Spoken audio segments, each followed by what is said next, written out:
World War II, one of the greatest wars in all of human history. A devastating period for France, Britain, and all the other parties involved. And yet, these societies were shaped, defined, and reinforced by these times, and continue to be indefinitely. We'll be taking a closer look at this country, France, as well as its undying culture during and after the war, including the masterpiece of the century, Waiting for Godot, by one Samuel Beckett.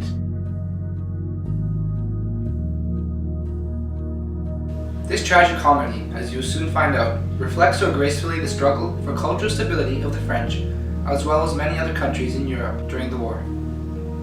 I'm Charles Henwood. And I'm Ansel Babineau. And we're going to take you on a journey through Samuel Beckett's world of Waiting for Godot, and his inspiration taking from our own world. This young lad is about to engage in a variety of physical activities. Sports in the early 20th century was an escape from the terrible events occurring in the world at that time, and is just another way to spend time, which is a major theme in the play. Sammy enjoyed many sports in his life, so let's take a look at some of the most prominent sports he played: tennis and running. These two young men are partaking in a sport known as tennis, originating from France itself, established during the 12th century. Tennis was often a sport of the nobility in the 17th century. However, it became popularized among common folk in the late 19th century, spreading across Europe and eventually across the world. France is famous for its clay courts, especially the Stade Roland Garros, built in 1928. Beckett himself was a large fan of tennis, occasionally playing in the afternoons with his wife Suzanne, whom he met on the courts. Let's watch as these two young men play a match of tennis.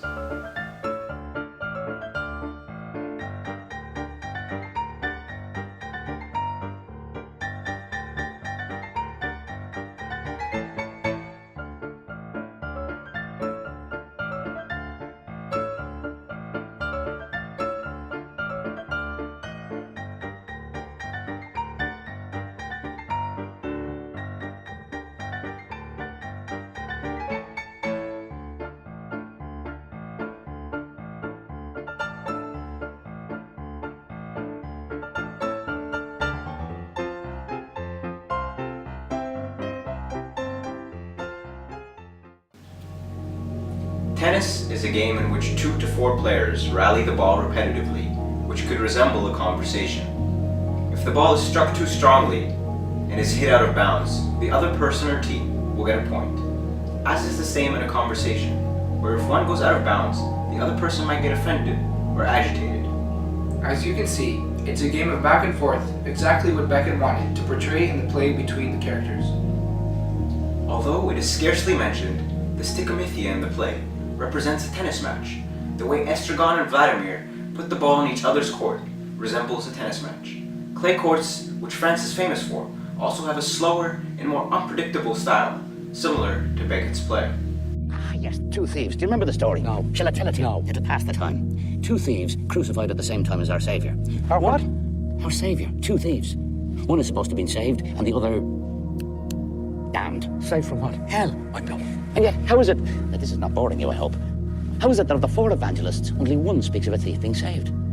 The 4 of them were there, or thereabouts, and only one speaks of a thief being saved. Come on, Go-Go, return the ball, can't you, once in a way?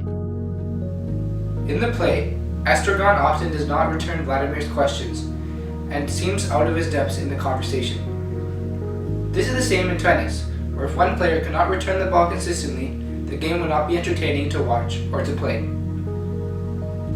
Very informative insight to the topic of tennis in Samuel Beckett's play. Let's move on to our next sport we will analyze within Waiting for Godot.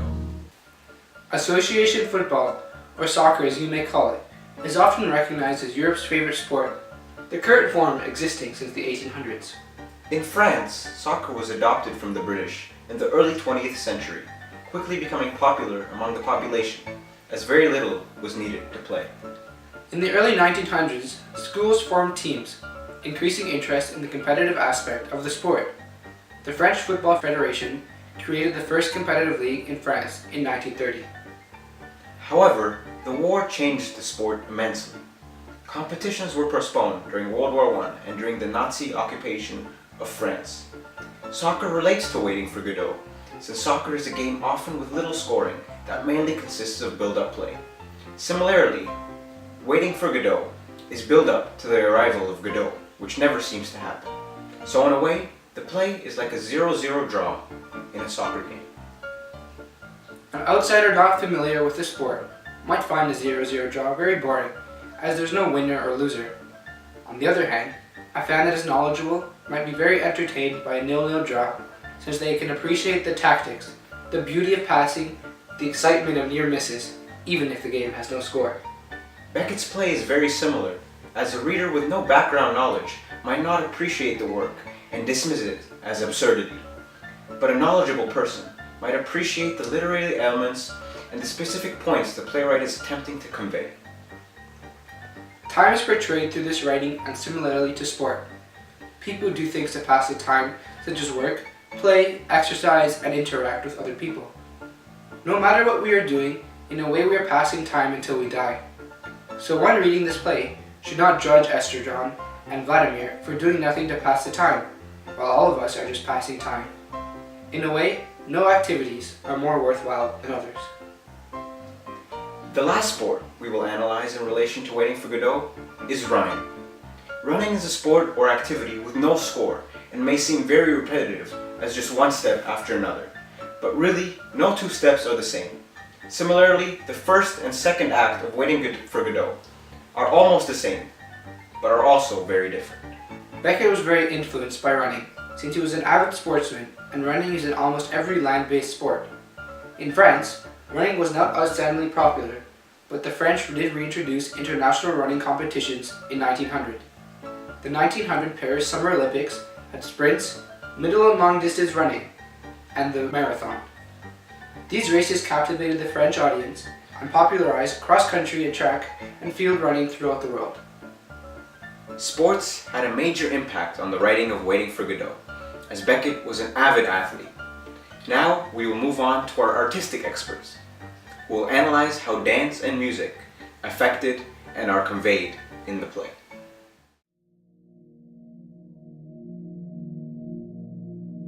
France, as well as many other powerful countries in the world, were just beginning to enjoy the wonders of the portable radio. Times before the war, for music were prosperous. Electronically distributed music in France was done so through the ever-increasingly popular radio, through radio stations, which began mass digital distribution, coining the term popular music.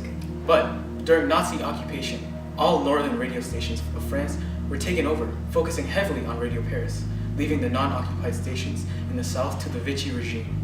These radios that were once used for simple pleasures of music were now used as a means of communication. In the meantime, other primary station named Radio Londres developed, broadcast from London, and featured a special program every evening, Les Français parlent aux Français.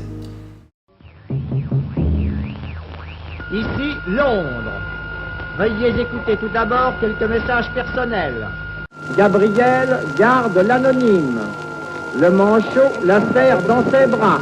Nous disons le manchot la serre dans ses bras 2 fois. Le fantôme n'est...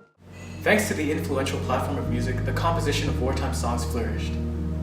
Samuel Beckett and his wife fought for the French Resistance until 1942, later moving into unoccupied territories for the rest of the war. Here, Samuel would be exposed to French wartime music, songs such as Paris sous l'occupation, that used French patriotism to heighten support for the resistance.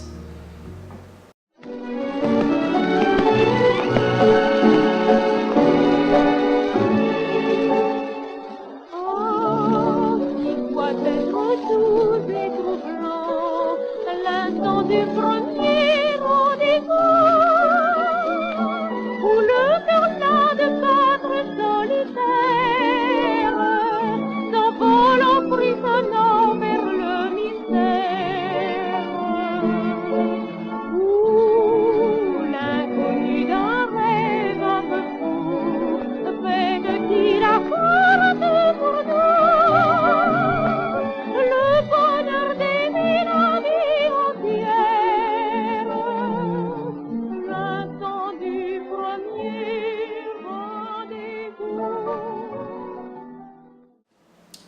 Songs after the war were noticeably lighter in mood, such as the immensely popular song La Vie en Rose, written in 1945 by Edith Piaf.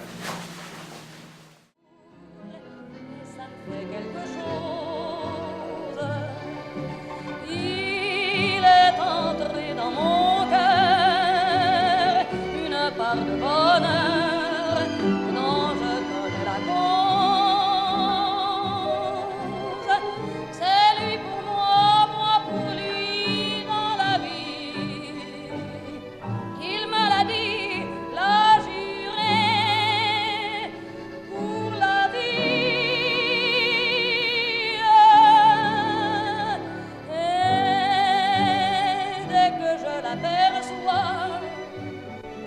Alors je sens en moi mon cœur qui bat.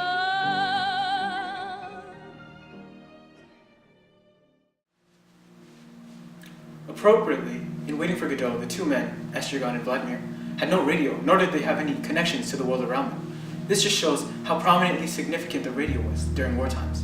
It also meant connectivity to the resistance and communication with the world. Let's not forget about the theme of time. These wartime songs, just as any other songs, were used to pass the time. Civilians waiting for the war to end, just as Estragon and Vladimir would wait for Godot.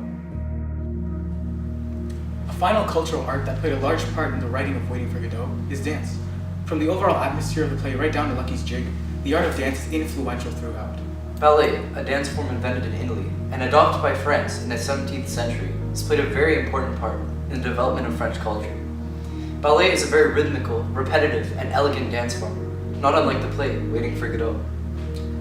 Different themes in ballet are often repeated later on in the choreography, represented by how Beckett almost exactly repeats the first act in the second act. And Lucky's dance is also very important in developing his character and his feelings. His dance, the net, represents his slavery and oppression, and the thrashing movements done in his dance symbolize his wish for freedom. As you can see, cultural aspects played a very important part in the writing of Waiting for Godot. Sports, music, song, and dance all influenced Beckett in his work, which continues to influence us today. Ça me fait quelque chose. Il est entré dans mon cœur une part de bonheur dont je connais la cause. C'est lui pour moi, moi pour lui dans la vie. Il me l'a dit, l'a juré pour la vie. Et dès que je l'aperçois, alors je sens en moi mon cœur qui bat.